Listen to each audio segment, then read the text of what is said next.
भाई जनाब मुस्तफ़ा साहब, रायपुरम के AMM के कैंडिडेट CT रामाजन साहब,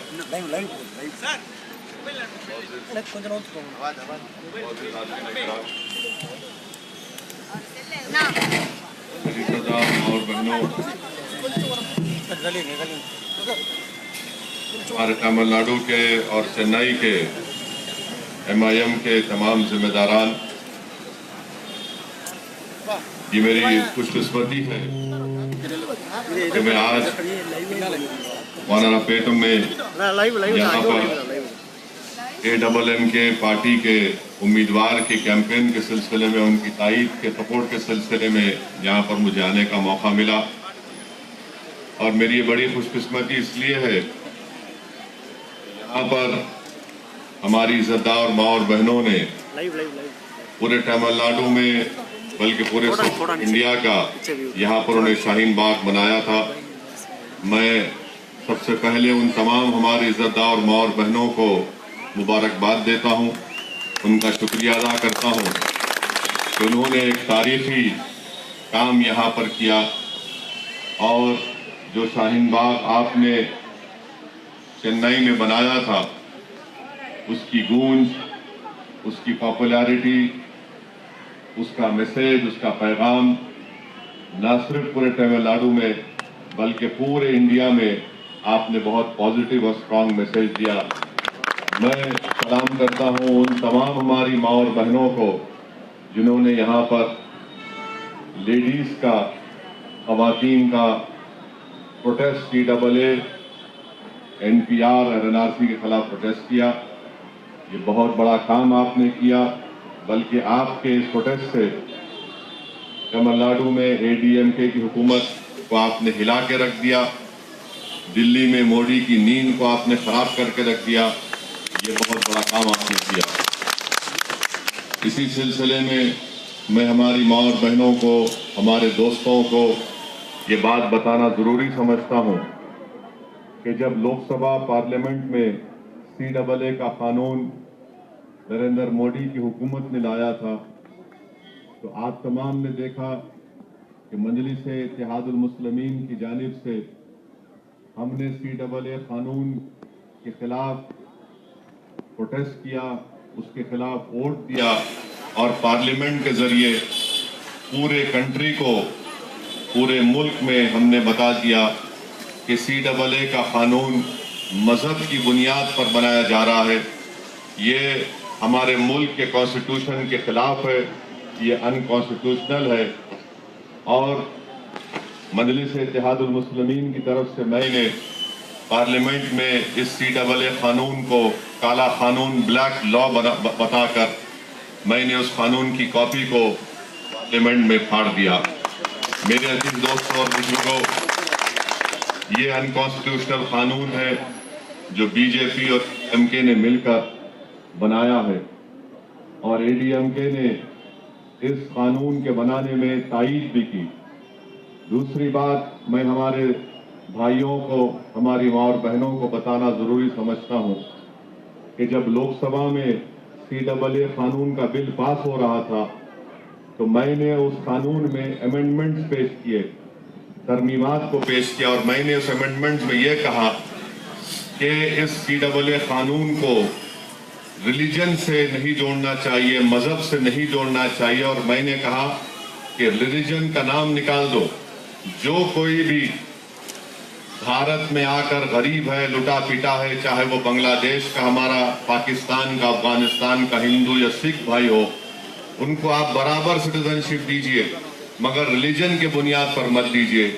आपको जानकर अफसोस होगा और हैरत भी होगी कि जब मैं अमेंडमेंट्स मूव किया तो सिर्फ 9 लोग, 9 MPs सपोर्टेड माई अमेंडमेंट, सिर्फ 9 MP सपोर्ट किए और 300 से ज्यादा उसको अपोज किए। और 9 MPs में DMK का एक MP भी मेरे अमेंडमेंट की तायीद नहीं किया, एक भी MP ने। मैं क्या पूछ रहा था कि रिलीजन को इस CAA कानून से हटा दो आप। DMK के MP ने सपोर्ट नहीं किया, इनके अलाई पार्टनर कांग्रेस ने सपोर्ट नहीं किया। अब आप खुद फैसला करो कि आज डीएमके आकर आपसे वोट का मुतालबा करती है, आप वोट देने के लिए कहती है। आप पूछो उनसे कि असदुद्दीन ओवैसी हमारे इलाके में आए थे, यहाँ पर उन्होंने आकर यह बात कही, आपने उनके अमेंडमेंट का क्यों साथ नहीं दिया। मैं सिर्फ एक अमेंडमेंट मूव किया, हमारे डीएमके और कांग्रेस पार्टी नहीं चाहती थी कि असदुद्दीन ओवैसी के अमेंडमेंट को सपोर्ट करके नरेंद्र मोदी को नाराज किया जाए, इसीलिए खाली लफ्जी तौर पर अपोज कर दिए। मैं अमेंडमेंट मूव किया था। आप अगर सच्चे थे, अगर आप में इंटेलेक्चुअल ऑनेस्टी थी, अगर आप में कमिटमेंट था, तो आप मेरे उस अमेंडमेंट को सपोर्ट करना था। डीएमके और कांग्रेस पार्टी ने मेरे अमेंडमेंट को अपोज साथ नहीं दिया, ना उसके साइड में वोट दिया। ये बात आपको समझना बेहद जरूरी है। रहा सवाल एडीएमके का, तो एडीएमके इंशाअल्लाह ताला इस इलेक्शन में हारेगी, इसमें कोई दो राय नहीं है। क्योंकि एडीएमके नरेंद्र मोदी जिस किसी को हाथ लगाते, जिसको हाथ लगाते उन्हें घर में बैठ जाता हूं। तो ईपीएस और ओपीएस दोनों इंशाअल्लाह ताला अपने घर में आराम से बैठ के छुट्टी मनाएंगे। वो इलेक्शन नहीं जीतने वाले हैं, क्योंकि नरेंद्र मोदी को से हाथ मिला लिए, इसलिए नरेंद्र मोदी से जो कोई भी हाथ मिलाता उनका हाल यही हो जाता है। तीसरी बात यह है कि एडबलएमके पर जिसके साथ हमारी पार्टी ने अलायंस किया है, हमने टीटी दिनाकरन साहब के साथ अलायंस किया है। और क्यों किया मैं बताता हूं आपको। बहुत से लोग अभी हमारे स्टूडियो के दोस्त एक बात बता रहे थे, मैं आप पे बात बताना जरूरी समझता हूं कि डीएमके में जितनी मुस्लिम लीडरशिप है वो कोई काम की नहीं है, बेनाम की लीडरशिप है। सिर्फ नाम के लिए उनको दिखाते, एक डॉक्टर मस्तान है खाली दिखाने को कि एक मुसलमान वहां पर है। इनकी कोई वैल्यू नहीं है डीएमके में, इनकी कोई इज्जत नहीं है। वो मैं क्यों कह रहा हूं, यही डीएमके के माइनॉरिटी प्रेसिडेंट हैदराबाद को मेरे पास आकर मिले और आकर बोले कि चेन्नई में माइनॉरिटी का कन्वेंशन है, आप ओवैसी साहब आना। हमारे लीडर स्टालिन आपको पर्सनल इनवाइट किए। मैं उनको बार बार बोल रहा था कि आप मेरे घर को आए, आपका शुक्रिया, मगर मैं आपको नहीं बुलाया। बोले नहीं आप आओ, हमारे से अलायंस भी आप करेंगे, आप चेन्नई की मीटिंग में आके हमारे लीडर के बाजू बैठना। मेरा यूपी में, उत्तर प्रदेश में मेरा एक पहले से फिक्स प्रोग्राम था, कैंसल कराए, ना सिर्फ कैंसल कराए बल्कि उन्होंने एक वर्ल्ड रिनाउंड लीवर डॉक्टर से मेरे को बात भी कराए, उनका नाम नहीं बोलना चाह रहा हूं मैं, उन्होंने मेरे को मुबारकबाद दिए। ये डॉक्टर साहब हैदराबाद से चेन्नई गए और 2 घंटे के अंदर डिनाई कर दिए कि मैं उस हिसाब से मिला ही नहीं, कोई बात ही नहीं करा। ये इनका धोखा है। अगर आपके मैं घर को आके बैठता हूं, आपके घर से जाकर बात करता हूं, तो आप मेहमान का इस्तकबाल करते, मगर आप ये उम्मीद नहीं करते कि आपका मेहमान जाकर आपकी बेइज्जती करे बाहर। ये काम डीएमके के लीडरशिप ने किया कि मेरे घर को आकर मुझे दावत देकर झूठ बोलकर हमारी बेइज्जती की। बहरहाल उसके बाद हमारे पार्टी के जिम्मेदारों ने, वकील साहब ने, हमारे चेन्नई के प्रेसिडेंट साहब ने टीटी दिनाकरन साहब से बात की, मेरे को फोन पे बात किए और बोले कि साहब हमारी दिनाकरन साहब से बातचीत हुई। मैं उनसे सिर्फ एक ही सवाल करा कि क्या दिनाकरन साहब आपसे इज्जत से पेश आएंगे? तो बोले साहब बहुत इज्जत दी हमारे को, मिला अलायंस करो उनसे। इसीलिए हम उनसे अलायंस किए और मैं आपको बता रहा हूं कि इंशाअल्लाह ताला एडबलएमके टीटी दिनाकरन साहब नरेंद्र मोदी के खरीद का, नरेंद्र मोदी का साया भी उन पर नहीं पड़ेगा इंशाअल्लाह ताला, नहीं पड़ेगा।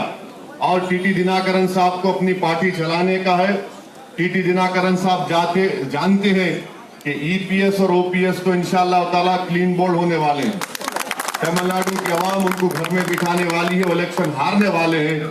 तमिलनाडु की पॉलिटिक्स में अगर कोई इमर्जिंग पॉलिटिकल स्टार है तो उसका नाम टीटी दिनाकरन है। और हमारा टीटी दिनाकरन से ये जो इत्तेहाद हुआ है, ये जो रिलेशनशिप पैदा हुआ है, इंशाअल्लाह ताला ये सिर्फ इलेक्शन की हद तक नहीं, इलेक्शन के बाद भी कंटिन्यू रहेगा इंशाअल्लाह ताला। तो मेरी आप तमाम से गुजारिश है कि आप 6 अप्रैल के दिन जो हमारे यहाँ पर AMMK के कैंडिडेट हैं CT रामाजन साहब से अच्छे आदमी है, इनको मौका दीजिए। आपके महल्ले में हमें अभी देखा एक पानी का टैंकर भी गया यहाँ से, पीने का पानी 5 साल में नहीं मिला आपको। क्या बताइए आप, ये बेसिक नेसेसिटी है।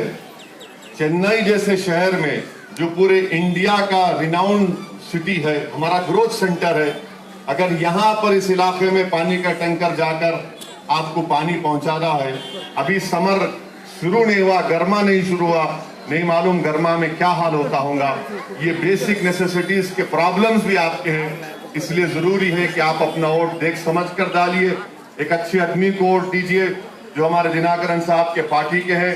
और हमारे इस अलायंस में हमारे साथ जनाब डॉक्टर डी गणेशन जो तमिलनाडु फॉरवर्ड ब्लॉक के हैं, कैप्टन विजयकांत की पार्टी DMD के भी है, और दूसरे बहुत से पॉलिटिकल पार्टीज मिलकर हम इस इलेक्शन में हिस्सा ले रहे हैं।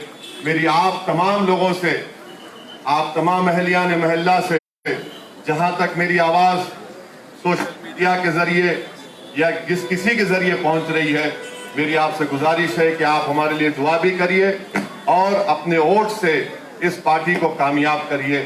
शुक्रिया। वाखिर दावान अल्हम्दुलिल्लाहि रब्बिल आलमीन।